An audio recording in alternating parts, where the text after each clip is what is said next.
Welcome to Maharashtra E academy. आजच्या व्हिडिओमध्ये आपण MSBT diploma second year semester 4चा जो सिलेबस आहे for the mechanical engineering group त्याचे आपण टीचिंग स्कीम बघणार आहे। म्हणजे कुठले कुठले सब्जेक्ट तुम्हाला इथे स्टडी करायचे आहे त्याचा आपण डिटेलमध्ये इथे ॲनालिसिस करणार आहे।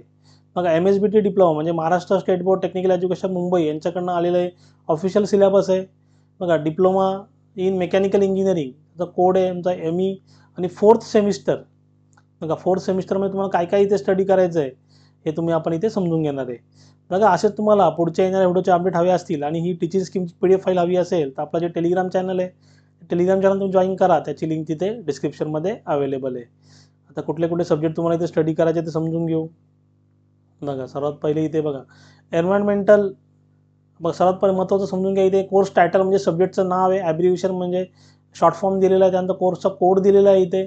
बघा इथे कोर्सचा कोड दिलेला आहे। त्यानंतर CL म्हणजे काय, क्लासरूम लर्निंग म्हणजे तुमचे लेक्चर्स किती असेल एका वीकमध्ये। TL म्हणजे काय, ट्युटोरियल लर्निंग म्हणजे काही सब्जेक्टसाठी इथे प्रॅक्टिससाठी वेळ दिला असतो, जसं अप्लाइड मॅथमॅटिक्ससाठी दिला होता किंवा बेसिक मॅथमॅटिक्ससाठी दिला होता सेमिस्टर 1 सेमिस्टर 2ला। आणि LL म्हणजे काय, लॅबोरेटरी लर्निंग म्हणजे प्रॅक्टिकल किती जसं जे असेल। बघा हे सगळं आपण समजून घेणार आहे।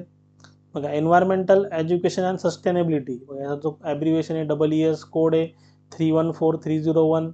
बघा याचं तुमचं एक्झाम असेल 1.5 तासाची तुमची ती एक्झाम असेल आणि 30 मार्क्सची युनिट टेस्ट असेल आणि 70 मार्क्सची तुमची ती बोर्डची एक्झाम असेल। बघा इथे स्टार हॅश दिलेला आहे, याचं मिनिंग काय होतं आहे का तुमची इथे ऑनलाईन MCQ टाईप एक्झाम इथे बोर्डाकडनं कंडक्ट केली जाईल। असं टोटल 100 आउट ऑफ 40 मार्क्स तुम्हाला इथे पाहिजेत, प्लस 25 मार्क्सचं तुमचं सेल्फ लर्निंग असेसमेंट तिथे असेल, तसं टोटल भेटायचे 125 मार्क्सचं।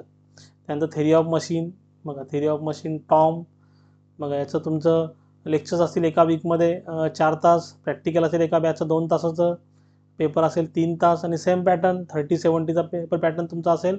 नॉर्मल तुमची एक्झाम इथे कंडक्ट केली जाईल 125 मार्क्सची, म्हणजे 70 तुमचं बोर्डाची एक्झाम, 30 तुमची युनिट टेस्ट आणि 25 मार्क्स तुमचं प्रॅक्टिकल, असं मिळून तुमचं इथे म्हणजे टर्मवर्कचे मार्क्स हे 125 वेटेज इथे असेल।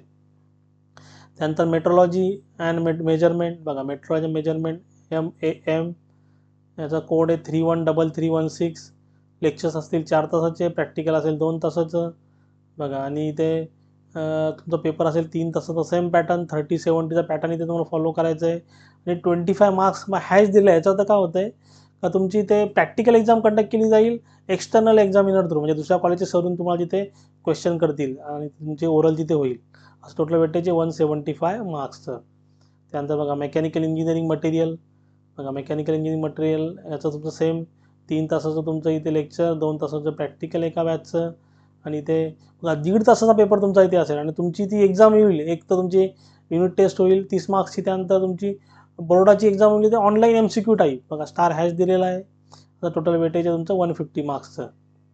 त्यानंतर प्रोडक्शन प्रोसेस, बघा एकदम सिम्पल सब्जेक्ट आहे प्रोडक्शन प्रोसेस। त्याचं तुमचं 4 तासाचं लेक्चर्स असतील, 2 तासाचे प्रॅक्टिकल असेल एका बॅचचं। बघा इथे 30 मार्क्स 30-70चा पॅटर्न असेल, सेम तुमचा इथे पॅटर्न आहे।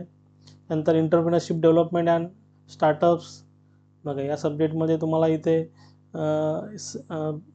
ट्युटोरियल लर्निंग असेल, LL आणि TL असेल तुमचा। LL म्हणजे काय, लॅबोरेटरी लर्निंग आणि TL म्हणजे ट्युटोरियल लर्निंग। असं तुमचं 50-20चं वेटेज इथे दिलेलं आहे। बघा याचीसुद्धा तुमची काय होईल, इंटर्नल असेसमेंट होईल 25 मार्क्सची। टोटल वेटेज आहे इथे 100 मार्क्स, याचा काय थेरी पेपर नसणार आहे। नंतर बेसिक ऑफ मेकॅट्रॉनिक्स, बघा बेसिक ऑफ मेकॅट्रॉनिक्स इथे पण सेम तुमचं इथे फक्त प्रॅक्टिकल एक्झाम असेल, प्रॅक्टिकल्स तुमच्या इथे असतील। बघा 2 तासाचं एका बॅचचं प्रॅक्टिकल असेल, इथे मेकॅट्रॉनिक्सचं बेसिक्स तुम्हाला तिथे शिकवलं जाईल। टर्म वर्क 25 मार्क्सचं आणि 25 मार्क्सची इथे इंटर्नल एक्झाम असेल, तर इंटर्नल असेसमेंट तिथे एक्झाम तुमची होईल।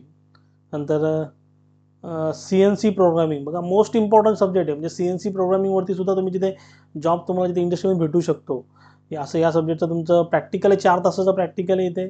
आणि इथे बघा तुमची 25 मार्क्सचं टर्म वर्क असेल, 25 मार्क्सची तुमची ते बघा 25 हॅश दिले, याचं तर काय होतं आहे एक्सटर्नल एक्झाम तिथे कंडक्ट केली जाईल, प्रॅक्टिकल एक्सटर्नल एक्झाम तुमची तिथे असेल।